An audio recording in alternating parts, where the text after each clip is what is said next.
Caja de relatos. Análisis y entrevistas con los más destacados autores del momento. Caja de relatos. Novelas, libros, cuentos y los mejores relatos en Cadena Universal Radio. Pequeños detalles que con toda seguridad te harán comprender la mejor literatura. Caja de relatos, dirección y producción de Marcial González. Señoras y señores, bienvenidos a este espacio cultural dentro del Cowboy de Medianoche llamado Caja de Relatos. Hoy, de nuestra caja de relatos, vamos a extraer la novela El problema final, del escritor Arturo Pérez Reverte.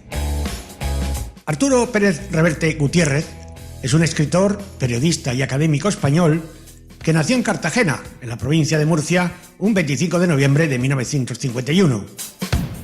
Es académico de número de la Real Academia Española desde el año 2003. Como periodista fue corresponsal de Radio Televisión Española y reportero en diversos conflictos armados y en guerras. Su primera actividad periodística la desempeñó cuando estudiaba en el Instituto Isaac Peral. La realizó en la revista de dicho instituto, que se llamaba Proa. Fue después de dejar Radio Televisión Española cuando se dedica a la literatura y en especial a la novela histórica. Su primera novela la publicó en 1986, novela ambientada en el siglo XIX y titulada El Husar. Ahora nos trae su última novela, El problema final, novela ambientada en los años 60 y que pretende ser un guiño a las antiguas novelas de detectives, como las de Arthur Conan Doyle o Agatha Christie. En ella nos encontramos con un crimen imposible y con un detective insospechado. Pero realmente no se trata de un desafío entre el asesino y el detective. Más bien, lo que busca es un duelo de inteligencia entre el autor y el lector.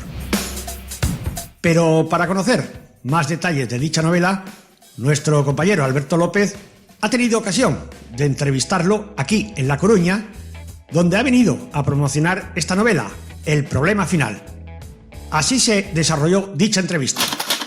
Caja de relatos.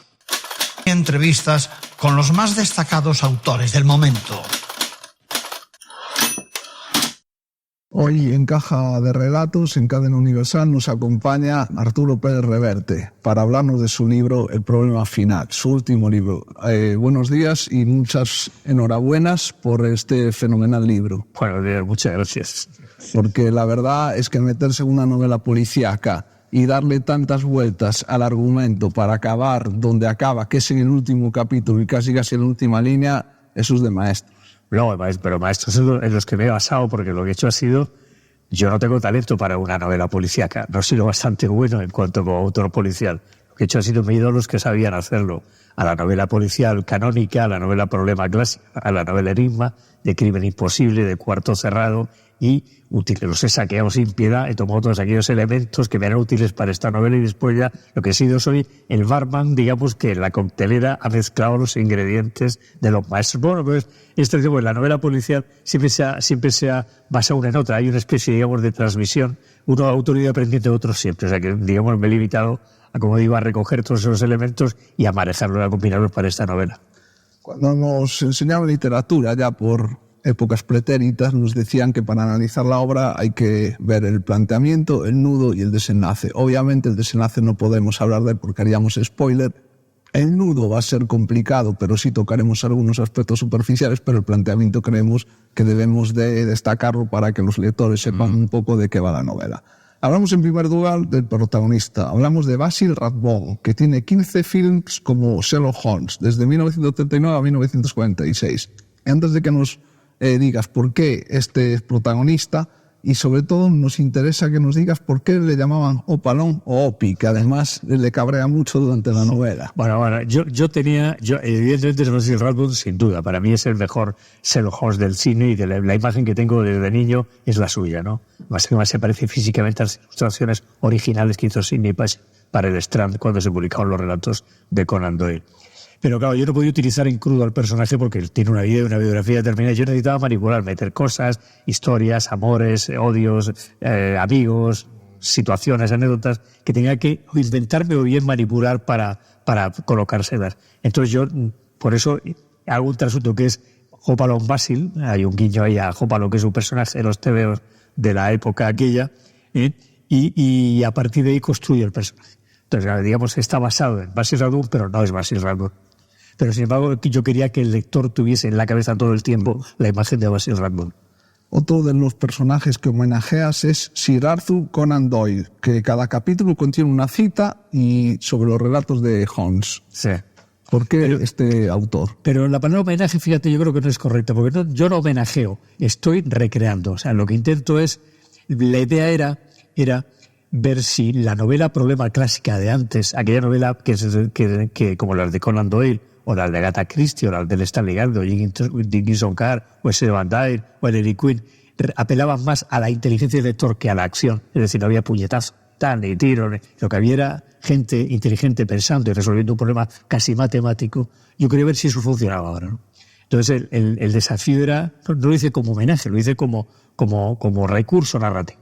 O sea, lo que quiero es ver, mi intención era ver si un lector de ahora, que ha leído mucha novela ya negra, no policial, de ese tipo, que ha visto mucho cine, que ya es un lector no inocente, un lector no ingenuo como el de antes, puede con él funcionar una novela con las reglas canónicas de antes.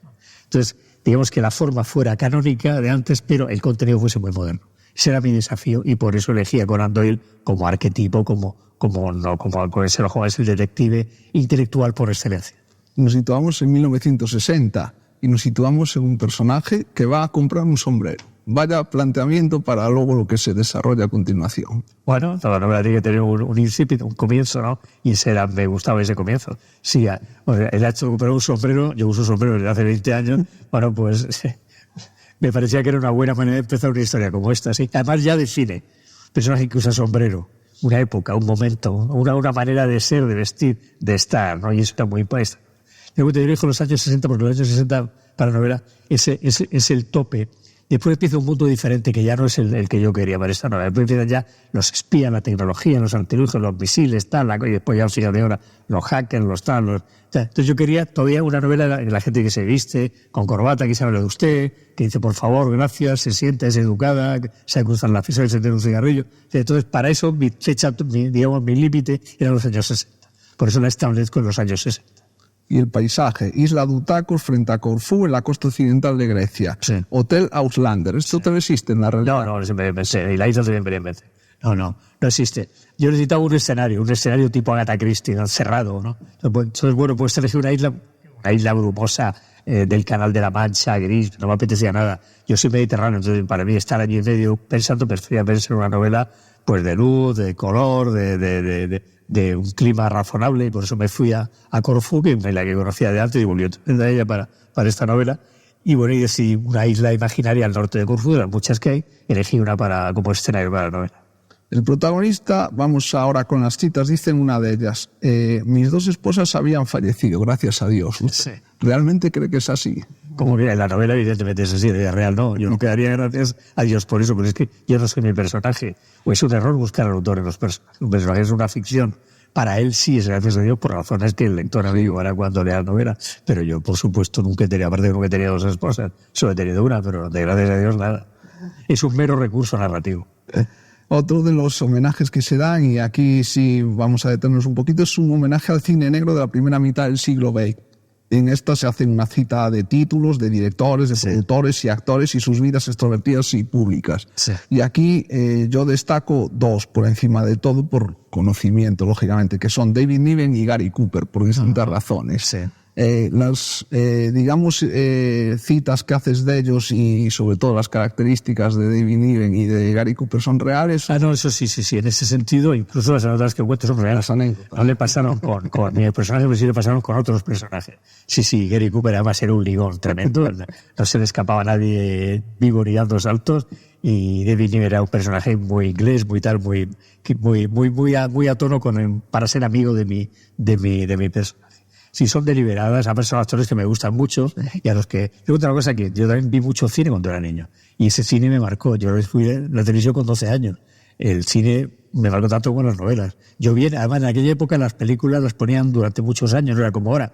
Tú veías programas dobles por la sesión continua. Yo veía a los hermanos Marx en el cine y igual vi escenas de Nudo, los 10 mandamientos o El enorme que mató a Liberty Balance, que vi películas clásicas de sentido, La máscara de Vicios y cosas así. Entonces, bueno, todo eso también conformó mi imaginario y en la novela evidentemente le hago también, no un homenaje, insisto, sino utilizo las herramientas, utilizo esas referencias para que el lector amodelarle mejor la historia que le quiero contar.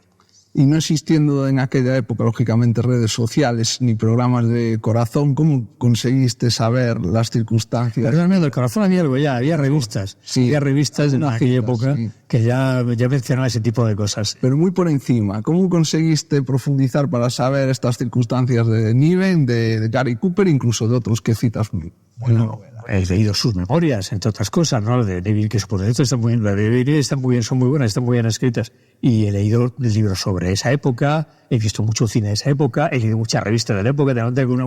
Una novela para mí es un acto de felicidad lectora. Yo durante año y medio leo, viajo, veo películas, voy a los lugares, me documento. Entonces, lo que he hecho ha sido, me he zampullido, hay muchísima literatura sobre el cine, en inglés y en español, y películas. Porque ahí he sacado esos elementos y la verdad es que, claro, todos están adaptados a mi historia, ni puro apuro, ni... ¿Sabes qué pasa? En la novela, por lo menos en las mías, las cosas nunca van crudas, porque crudas no funcionan. Hay que trabajarlas para que funcionen en el contexto de tu novela, ¿no? Y lo que he sido, adapté todas esas cosas, esas memorias, esos recuerdos, esas anécdotas a mi propia historia. Y otro de los personajes es una cantante de ópera que es amante de uno de los huéspedes del hotel, que tiene también su protagonismo en la historia. ¿Por qué te refieres a ella como la diva? Bueno, porque es una diva. En ese momento es una mujer que es una especie de María Callas de la época, ¿no? Que bueno, que está ya en decadencia, pero es famosa, es una mujer muy interesante y muy triunfadora en los escenarios, que insisto, ya está en sus momentos finales de su carrera, pero claro, es una diva. Claro, a las grandes estrellas de la ópera entonces se llamaban divas, mujeres, claro. Vamos con otra cita que supone un paréntesis en el argumento, y me llamó mucho la atención cuando dices: son los sargentos y no los generales, o sea, los eléctricos, los carpinteros de estudio y las maquilladoras, por mencionar algunos, quienes deciden las batallas y las películas. Eso va directamente de mi experiencia personal. Eso es de Arturo, que lo mete ahí, boom. Porque es verdad, es cierto, yo en mi vida como reportero, a mí yo me lo asociaba en la vida los taxistas, las telefonistas, los recepcionistas de hotel, los camareros, y me procuré tener buena relación, lo sigo haciendo, por razones prácticas y personales, me interesaba mucho, ¿no? Entonces, esa buena relación con subalternos te ayuda más que con los generales, ¿no? Yo eso lo creo firmemente porque, de hecho, lo he practicado toda mi vida, ¿no? Entonces le di al protagonista esa reflexión en un momento determinado porque era útil para darle vida, para darle realidad a ese momento de la novela. Paco Foxá es el alter ego del Dr. Watson en la novela. Paco Foxá es un personaje español, un novelista de éxito, a quien el protagonista continuamente replica con el mítico Elemental. Sí. Eso, ¿por qué quisiste transformar a Paco Foxá en el Dr. Watson? Una novela problema como esta necesita ser fiel a un canon. Y ese canon implica una tensión de diálogos, porque tú no puedes hacer una novela policial de ese tipo, una novela problema descriptiva, con descripciones largas, con digresiones. No, tiene que ser muy sintética, muy cortada, muy picada, muy dialogada, muy vibrante, para que el lector no pare y sobre todo que el lector no piense en lo que tú no quieres que piense. Entonces, para eso necesitaba otra persona que le diese la réplica al protagonista. Un ayudante con el cual hablar y desarrollar cosas que no podía ni el narrador ni el personaje desarrollar él. Entonces decidí utilizar a un escritor de novela de kiosco española de los años 50 y 60, a un Paco Foxá, un hombre que sabe mucho novela policial barata, que la escribe, y al mismo tiempo metí un elemento real, porque realmente en los años 50 y 60 hubo en España unas colecciones de novela tanto de policial como de espías, pero policial como del oeste, que algunas eran muy buenas. Había de todo, evidentemente, ¿no? Firmaban autores españoles con nombres extranjeros para poderlos vender, que hicieron muchos lectores y realmente fueron muy importantes en la formación del lector español de la época. Entonces yo quería, con esto, referirme, entonces utilicé a ese personaje como buen interlocutor para nuestro Basil, para nuestro Sherlock. Y ellos, en el juego, entre ellos, se llaman a sí mismos Basil y Holmes, o Holmes y Watson, porque ellos mismos son conscientes de que están jugando el juego de una novela clásica. Y es que otra también de las características de la novela es que estos personajes que quedan confinados en la isla son varias parejas, algunos son matrimoniales, pero otros son de amantes, con lo cual, y en la época que nos situamos, tenemos un caldo de cultivo perfecto para darse lo que se dio a continuación de los asesinatos. Se trataba de crear los elementos de alguna novela, es contar de una forma eficaz una historia. En este caso, además, era resolver de forma eficaz un problema. Para eso, los personajes y las situaciones son herramientas que ayudan a ser eficaz. Entonces, yo busqué los personajes que podían ayudarme a ser más eficaz. Pensé muchos, otros que no metí. Me acuerdo de un japonés que era un samurái enamorado de la dueña del hotel, que después descarté porque me rompían la homogeneidad, me rompían lo compacto que yo quería de la historia. Y también vamos a hablar de la nacionalidad de los personajes, que es muy importante, por lo que a continuación diremos. Pero en principio nos situamos que los caracteres de los personajes, un británico, un italiano, un alemán y un español... Parece un chiste, ¿verdad? Sí. Con sus caracteres son los que dan pie y son los que dan las características y en los fundamentos de la novela y de cómo se desarrolla después. Sí, yo quería también este tipo de novela cosmopolita, es decir, esa novela elegante y también cosmopolita, con hay muchas nacionalidades, no solamente españoles o ingleses o tal, sino que hubiera todo, porque todo eso también da distintos puntos de vista, aproximaciones, da pistas, da claves, sí. Propone enigmas que el lector dice aquí puede haber un problema, un enigma, o sea, eran, como he dicho antes, son herramientas para contar una historia, entonces los personajes son fundamentales. Los personajes no los improvisé, son resultado de una larga elaboración y de descartar unos y quedarme con otros. Y además cada uno es de su pueblo y lo demuestra. Sí, exacto. Con su manera de además es muy importante, claro, no relaciono con un alemán que un español, que un griego, que claro, todo tiene su clave en la lectura de la novela. Y es que una de las referencias que haces en la novela tiene que ver con las dos guerras mundiales, con una clasificación decisiva de los personajes en los bandos contendientes, especialmente en la segunda, que es lo que luego da las claves para... Algunas claves. Para... Ya te por un terreno que ya se habla de stripe, así que ahí no vamos a profundizar demasiado. Perfecto. Después, en el papel del protagonista de Basil, por alguien que solo ha interpretado al detective Holmes, se convierte en él, bueno, ha interpretado más, ¿no? Pero se convierte en él cada vez más, de tanto que se mete en el papel, acaba sino investigando como él y no siguiendo sus propios guiones, sino llevándoselos a sí mismo y haciendo de los guiones un auténtico, digamos, modus operandi para desarrollar su investigación. Él es un actor, entonces como actor hace una recreación del personaje. Todo buen actor lo que hace no coge un personaje y lo imita. Lo que hace es que recrea él, proyecta en el personaje su propio ser. En este caso, Basil, el de mi novela, lo que hace es que proyecta en el personaje lo que él es. Entonces es un Sherlock Holmes, pero tamizado a través de la personalidad del propio Basil, lo cual lo hace más original también, más interesante, más contradictorio en muchas cosas y lo hace, a mi juicio, más atractivo. Y lo quieres diferenciar porque en el planteamiento del caso se parece mucho a las novelas de Hércules Poirot del personaje. Sí, es que, o sea, utilizo elementos de todas ellas, ¿no? Antes de mencionar a Agatha Christie, o sea, digamos, el lugar del planteamiento es Agatha Christie, una isla cerrada, 9 personajes, un hotel.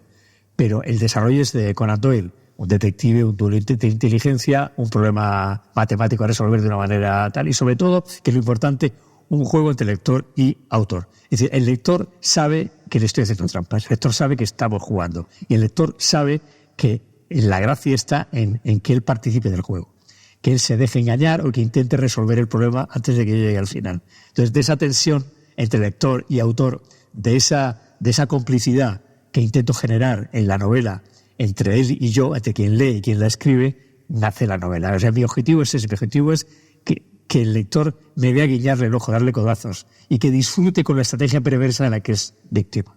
Él mismo, no el asesinado, sino el lector. Porque vamos a ponerle un subtítulo al problema final, aunque sea un poco largo, si me lo permite el autor, que es una frase que repites varias veces en la novela. Descartado lo imposible, lo que queda, por improbable que parezca, tiene forzosamente que ser verdad. Sí, esa es la gran frase de Sherlock Holmes que le puso en su boca a Conan Doyle. Además, resume muy bien lo que es el análisis de un problema, de cualquier problema, no solamente policial, sino en la vida, ¿no? La tengo desde niño, que la leí por primera vez, se me quedó en la cabeza y la he usado muchísimas veces en mi vida. Y evidentemente esta novela tenía que estar, así que hubiera sido un buen título incluso, pero lo que pasa es que era demasiado largo para título. Así que elegí el título del programa final, que es uno de mis relatos favoritos de Sherlock Holmes. Como estamos en Galicia, si me permites la metáfora, esto de los descartes se utiliza mucho aquí cuando tú le preguntas por un determinado sitio a cualquier paisano que te encuentres en la calle, te va a decir, mire, ve la primera calle que hay una sucursal bancaria, pues esa no. Ve la segunda que hay una sala de juegos, pues eso tampoco. Eso es muy bien. Ve la tercera, pues es esa. Es cierto. Y a veces, aún así, no te aclaran. Me ha pasado a veces preguntar direcciones y al final terminar sin saber exactamente a dónde me mandaban porque es muy confuso. O sea, la manera descriptiva de un gallego para orientarte es bastante confusa. Es el descarte. Sí, es cierto. Pues Arturo Pérez Reverte, muchísimas gracias y muchísima suerte con el problema final, porque es una novela que hasta la última línea no se decide y eso solamente lo pueden hacer los maestros. Muchas gracias. Gracias a vosotros, gracias de verdad. Y para despedir este Caja de Relatos lo haremos con un fragmento de esta novela de Arturo Pérez Reverte, El problema final. Muchas gracias, señoras y señores, por su atención y nos volveremos a encontrar en el próximo Caja de Relatos. Un saludo de quien les habla, Marcial González.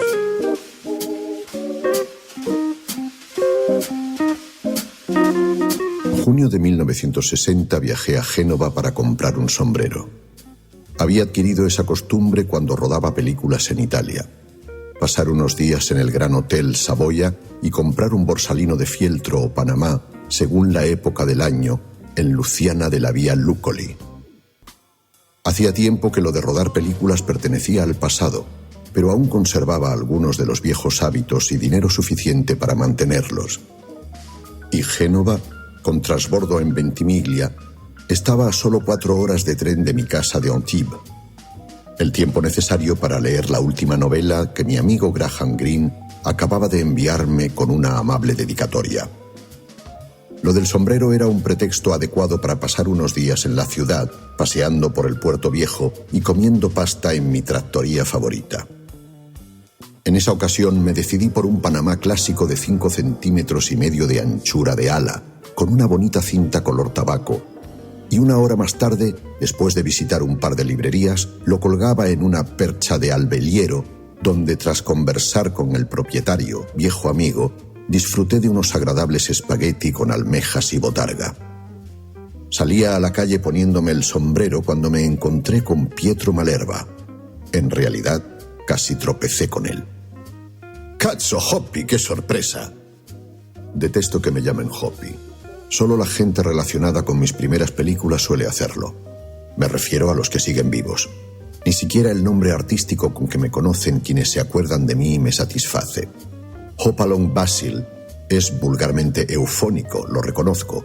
Se lo debo a un agente teatral fallecido en 1935. Y durante 25 años figuró en las carteleras de cine y en los títulos de crédito de mis películas, a menudo en tamaño mayor que el de los otros intérpretes. Pero nunca me sentí cómodo con él. Prefiero el nombre real, inscrito en la plaquita de latón, que la señora Colbert, mi sirvienta, bruñe con líquido limpiametales en la puerta de la casa con vistas al Mediterráneo, donde vivo desde hace tiempo. Ormond Basil. ¡Qué sorpresa!, repetía Malerba, encantado de verme allí. Me abrazó con sonoras palmadas en la espalda. Muy meridional todo, y muy propio de él, muy italiano.